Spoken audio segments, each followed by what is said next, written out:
Bonjour. Alors aujourd'hui, on va pas trop s'attarder sur l'analyse du Bitcoin, étant donné que hier on a fait une analyse assez complète. Donc ce sera assez rapide aujourd'hui, comme ça on pourra passer en deuxième partie à la suite du dossier sur quand est-ce sera la fin du bull run. Voilà, donc ce sera l'avant-dernière partie et il y aura la dernière partie dans quelques jours.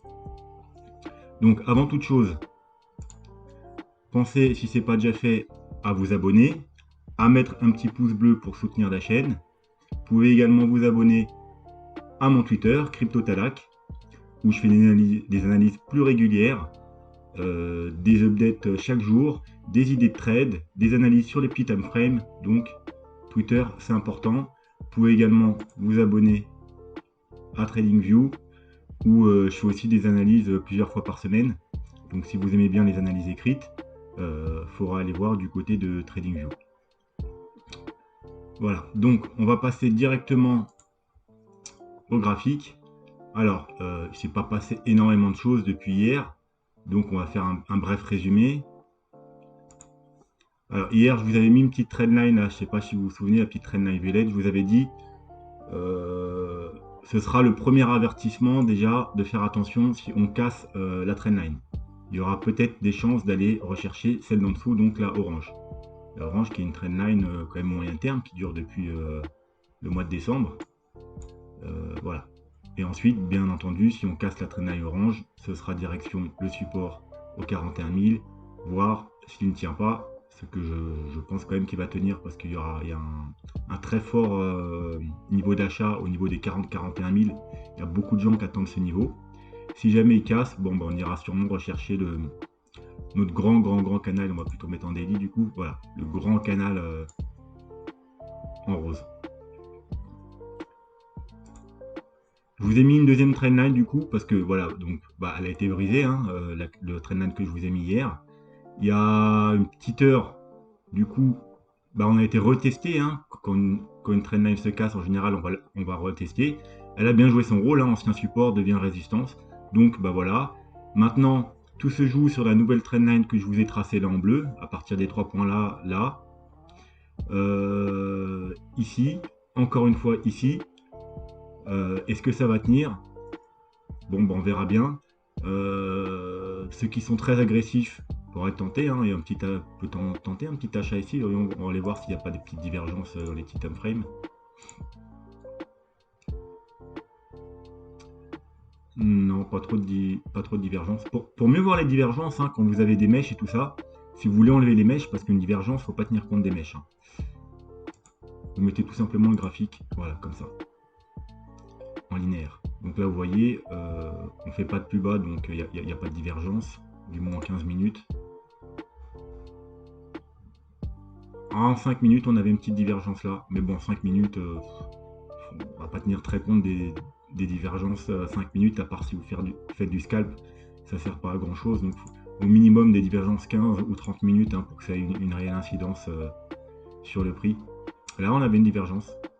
Vous voyez, on fait un plus bas, on fait un plus haut. Pourquoi pas, voilà. Il faudra peut-être voir en 30 minutes. Là, si on revient tester le canal, voir un peu plus bas, et donc on refait un troisième plus bas, et ici, on refait un troisième plus haut, ça fera double divergence 30 minutes, ça pourrait être quelque chose d'intéressant, donc à surveiller ici, on pourrait revenir tester le canal, ou aller un peu plus bas, ce sera encore mieux pour faire un plus bas que celui-ci, mais faire un plus haut RSI pour faire une divergence, il y aurait peut-être quelque chose à voir là-dessus sur le court terme, bien sûr. Voilà, sinon, pas grand-chose de nouveau depuis hier, donc on va passer au deuxième graphique. On va revoir un peu d'une façon plus générale les niveaux de support et qu'est-ce qui se passe si on baisse, où c'est qu'on va aller. Donc je vous ai mis à nouveau un canal. En gros, hein, on est dans un range. Hein.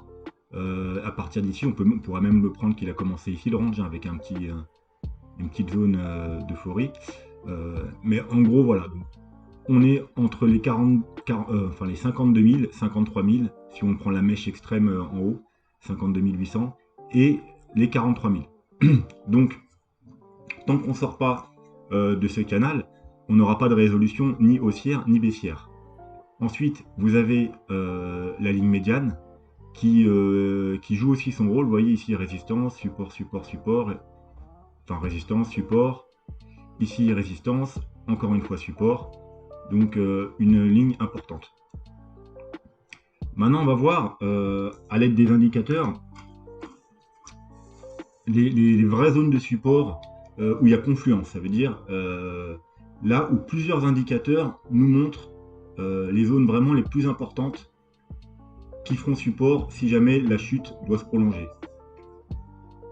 Donc pour ça, on va se mettre en H4 pour commencer. Donc ce sera les supports plus faibles. Après on ira en daily les supports vraiment plus forts. Donc en H4, on a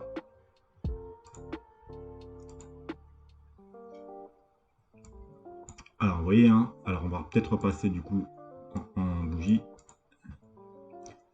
Je vous ai parlé hein, de la EMA 21, je vous en parle tous les jours, en daily, très importante, en weekly, en H4, elle joue aussi son rôle, hein, comme vous pouvez voir, hein, chaque fois qu'on a une montée, support, support, support, support, support, pareil, support, support, support, hop, on la casse, résistance, résistance, ici on est repassé au-dessus, elle a tenu le support, là on est en train de la tester, bon bah voilà, hein, si on la casse, on ira déjà dans un premier temps sûrement rechercher la médiane du canal, qui est en même temps à peu près au même niveau que la MA 50. Et ensuite, le prochain niveau de support important, si on casse la médiane, ce sera dans un premier temps la MA 200 H4, qui est aussi très importante. Voilà, si elle est cassée, on ira sûrement rechercher le bas du canal, voire plus bas.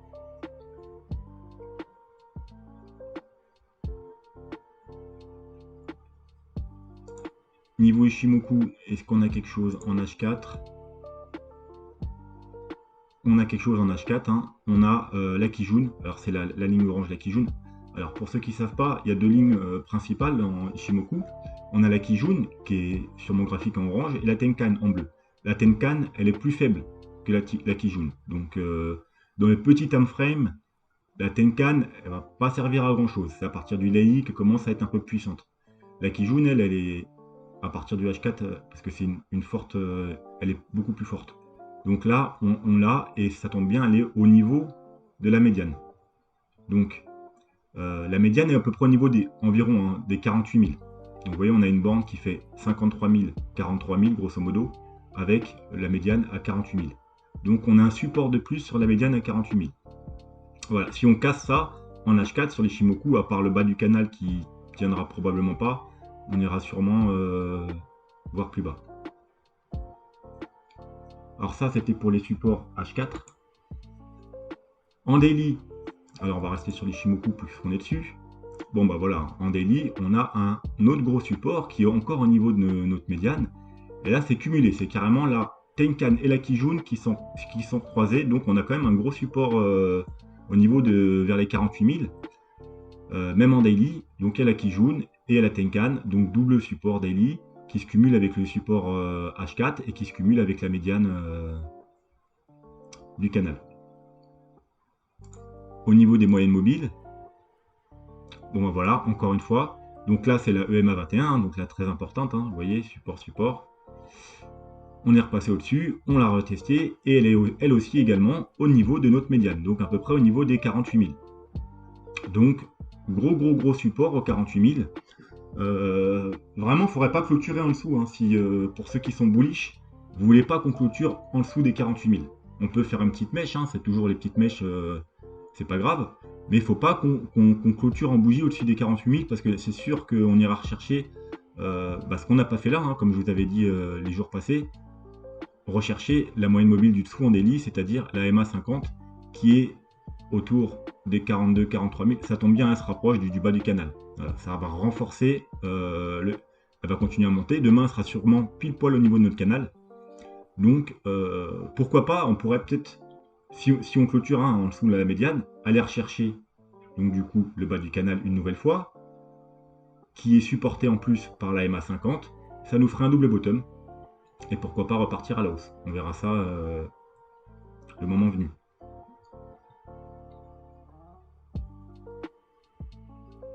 Ensuite, on va aller voir au niveau du support Fibonacci. Donc Donc on va enlever les indicateurs. Alors, le premier Fibo qu'on va tracer, c'est la dernière petite hausse. Donc ici, à partir des 29 000. Voir si on a quelque chose.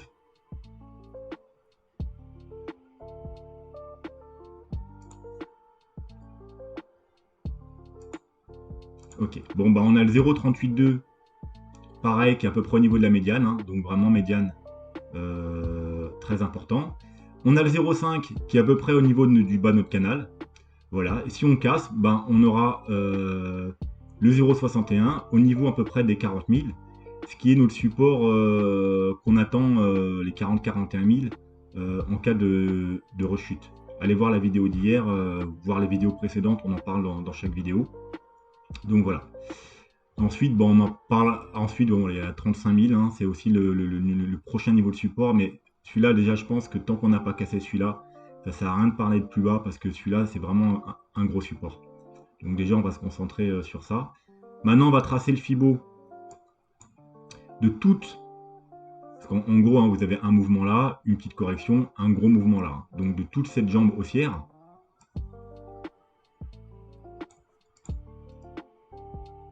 Voilà, encore une fois, vous voyez, 0,236 au niveau à peu près de notre ligne médiane vers les 47 500, 48 000.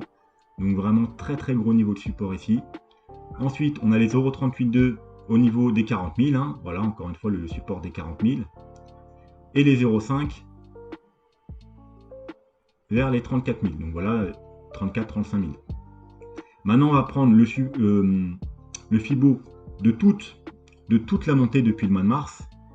Alors, et là, ce qu'on veut, quand vous prenez le Fibo de tout le bull run, si vous voulez que la tendance haussière elle soit sûre de continuer, il faut tenir les 0,382.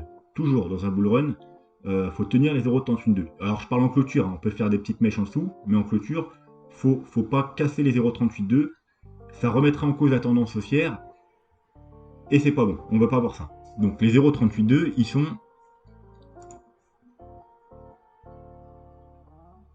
aux 37 500. Voilà. Donc dans l'idéal, il ne faut pas clôturer sous les 37 500. Alors on pourrait faire une mèche, hein, pourquoi pas aller rechercher, comme on a dit, le support des 34-35 000, mais on ne veut pas clôturer en dessous les 37 500, 38 000. Ensuite, on a le 0,236 qui est vers les 45 800, donc pas très pertinent. Bien sûr, hein, vous voyez, on l'a quand même tenu, hein, c'est lui qu'on a tenu, on a du mal à clôturer en dessous. Mais vu qu'il est entre deux plus gros supports, on ne va pas forcément en tenir compte. Donc, pour résumer, tout simplement, on a notre canal, 53 000, en gros, hein, c'est un petit peu moins, mais 53 000, 43 000, avec quand même un très gros support intermédiaire aux 48 000. Voilà, donc ce sera lui à surveiller en premier. Si on le casse, direction ici, si on le casse, direction les 40-41 000. Et si tout ça s'est cassé, ce que pour l'instant j'envisage pas, parce qu'il y a vraiment du gros support autour des 40-41 000, ce sera direction la zone des 34-35 000. Ensuite, on va quand même aller jeter un œil aux indicateurs. Alors bon, on va commencer par le daily. Hein. Alors voilà, hein, comme je vous avais dit hier, c'est pas parce qu'on croise sur le stock RSI qu'il faut s'enflammer. Il faut, pour le stock RSI, attendre qu'on passe vraiment au-dessus de la zone de survente. Donc vous voyez là, du coup, on est plus ou moins rejeté. C'est exactement ce que je vous ai dit hier, on pourrait très bien être rejeté ici et redescendre. Donc là, pour l'instant, on ne sait pas. Donc c'est plutôt neutre en daily. Les indicateurs, que ce soit en haut et en bas, le MACD ou le stock, ils sont neutres. Il faut attendre la clôture, voir si on va clôturer en dessous ou au-dessus. Le MACD, c'est pareil. Pour l'instant, c'est plutôt bon signe parce que vous voyez, il commence à s'aplatir, à s'arrondir. Mais tant qu'on n'a pas recroisé à la hausse, comme ici, on ne peut pas dire vraiment que c'est bullish. Donc c'est aussi neutre. Vous voyez, il nous faudrait qu'on soit dans cette configuration-là. Là, ici, on est repassé au-dessus. Et en même temps, on a croisé bullish. Voilà, hop, hausse confirmée, on repart à la hausse. Pour l'instant, il n'y a rien qui est confirmé. Donc en daily, c'est plutôt neutre. En H4, c'est plutôt bearish. Comme vous voyez, on a déjà croisé depuis un moment. On est repassé en dessous de la zone de surachat. Hop. Donc vous voyez, pour ça qu'on commence à descendre. Et encore un peu de marge pour atteindre le bas. Ici, là, on va zoomer pour voir. Voilà, on est en train de croiser. Alors, c'est pas fini, il faut attendre la clôture H4. On pourrait très bien rebondir avant la fin de la clôture. Donc, il faut attendre midi, 16h, à peu près 17h. Oh, peut-être dans une demi-heure, je pense. Voir si on va vraiment croiser. Mais bon, globalement, c'est plutôt bearish en H4. Donc, pourquoi pas retourner ici, au moins là, sur le gros support, comme on a dit, au 48 000. Vous voyez, faire une sorte de petit... Est-ce qu'il y aura une divergence? On va aller voir s'il y aura une divergence. Voilà, on pourrait peut-être aller au niveau là, voire un peu plus bas, et peut-être faire une divergence RSI. Il faudra surveiller. Mais en tout cas, ici, il y a un gros niveau de support. Donc pour ceux qui voudraient tenter un petit trade ou des achats, ici, ça pourrait être un niveau de support, comme on a dit, les 48 000, intéressant. Alors attention, il ne faut jamais exclure une mèche en dessous. Mais du moins, ceux qui sont bullish, ils veulent qu'on reste au-dessus de ça en clôture. Ils veulent pas qu'on clôture en dessous. Donc voilà, ce sera tout pour aujourd'hui. Comme ça, on va passer au sujet du jour qui nous intéresse, c'est-à-dire la fin du bull run, partie 3, si je ne me trompe pas. Alors aujourd'hui, les indicateurs qu'on va voir, ils ne vont pas nous indiquer des prix précis, des moments précis de la fin du bull run. Mais ils vont nous donner un avertissement, un warning, nous dire attention, on arrive dans la dernière partie du bull run, c'est bientôt la fin, pensez à prendre vos profits, pensez ceux qui veulent vendre par palier, bah, c'est le moment de commencer vos paliers de vente et de sortir petit à petit des cryptos, surtout des altcoins. Après, toujours bien de garder du Bitcoin, même si le bull run il est fini, toujours bien d'en garder, on ne sait jamais ce qui peut se passer. Mais il faudra quand même sortir une partie de vos bénéfices, de vos profits, si vous voulez pas vous faire coincer dans le bear market. Donc, demain, enfin, la prochaine partie, la dernière partie d'ailleurs, il y aura un indicateur qui va nous donner avec précision, enfin, du moins sur les bull runs passés, la fin du bull run. Cela, c'est juste des gros warnings. Alors, on va commencer par le Bitcoin Investor Tool. Alors, très simple. Deux lignes, une ligne rouge, une ligne verte. Comme vous pouvez voir, à chaque fois qu'on passe franchement, alors premier bull run, on passe franchement au-dessus de la ligne rouge, vous voyez là, fin du bull run, tout simplement. Deuxième bull run, qui vous le savez sûrement, c'est fait en deux parties.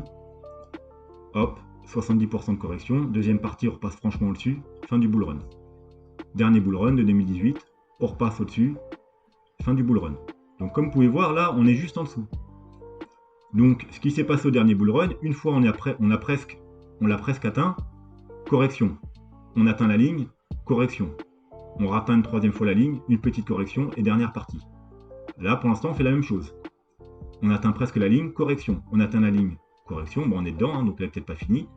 Donc ensuite, si on continue dans le même schéma, il faudrait s'attendre à ce qu'on corrige une petite correction quand on atteindra une troisième fois la ligne ou quand on la dépassera un peu, parce que là, on l'a dépassé légèrement. Et ensuite, dernière partie. Donc dès qu'on passera franchement au-dessus de cette ligne, c'est là le warning. Attention, c'est la dernière ligne droite. Le bull run touche à sa fin. Voilà. Le stock to flow model, bon ça vous devez sûrement connaître. Hein. Ça prévoit à l'avance le cours du Bitcoin. Donc, vous voyez la ligne qui est là, hein. Vous voyez, donc vous avez le futur, on prévoit le futur. Et même quand on était là, hein, ici par exemple, ici ou ici, il y avait déjà cette ligne. D'ailleurs, je me rappelle, il y en a qui critiquaient beaucoup, ils disaient non, c'est pas parce qu'on a suivi le modèle jusqu'à présent qu'on va le suivre. Et ben, je les entends plus, bizarrement, ces gens-là, parce que justement, on a suivi parfaitement cette ligne. Donc, vous voyez, quand on était là, cette ligne-là était déjà tracée, et ben pour l'instant, on la suit parfaitement. Donc, si on continue, alors c'est pas jamais 100% de chance qu'on continue, hein, mais pour l'instant, c'est bien parti. Comme vous pouvez voir, et ben, les bull runs s'effectuent en dessous de la partie qui est à peu près plate ici, partie plate, partie plate. Donc on devrait passer au-dessus de la partie plate qui est au niveau des 85 000 $. Donc elle est un peu au-dessus. Donc dépasser les 100 000. Donc là ici, du coup cet indicateur nous annonce sûrement un Bitcoin entre 100, 100 et 150 000, allez, entre 100 et 200 000. Vous pouvez voir aussi les couleurs, hein, que c'est dès qu'on passe dans on commence à jaune, ce sera le premier signal. Vert clair, hop, c'est la fin du bull run. Donc pour l'instant, on est encore orange. Donc si vous voulez, on est à ce niveau-là. Le orange commence à s'éclaircir, donc on est à peu près à ce niveau-là. Donc on a encore le jaune, le vert clair, et on a encore un peu de temps. Mais quand on passera la ligne, et qu'on passera en jaune, et surtout qu'on passera en vert, bah voilà, pareil, c'est un warning. Ça va pas vous donner avec précision la fin du bull run, mais ça vous dira, attention, c'est bientôt la fin. Après, vous pouvez regarder aussi la ligne d'en dessous. Dès qu'on est franchement dans le rouge, vous voyez, comme ici, ici, sur l'ancien bull run, pareil, ça vous donne le même signal. Et pour l'instant, là, bah, pas grand-chose. Vous voyez, on a un petit peu de rouge, un peu comme ici, ou le début d'ici. Donc on a encore, mais dès qu'on fera un gros pic dans le rouge, pareil, ça va confortera l'idée que on approche de la fin du bull run. Et vice versa, vous pouvez aussi voir les bottoms. Donc tout ce qui est en dessous la ligne et qui est dans les bleus, bleu foncé, voilà, c'est les niveaux d'accumulation, les niveaux de rachat, ici, ici, ici. Voilà, vous pouvez accumuler, acheter du Bitcoin, c'est le meilleur moment du bear market.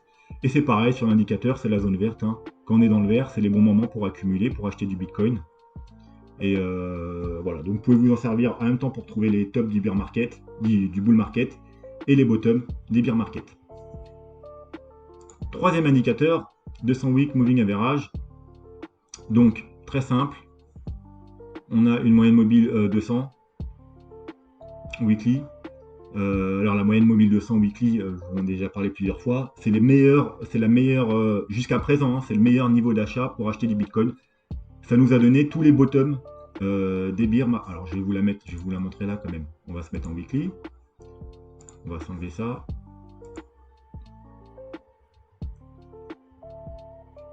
Hop.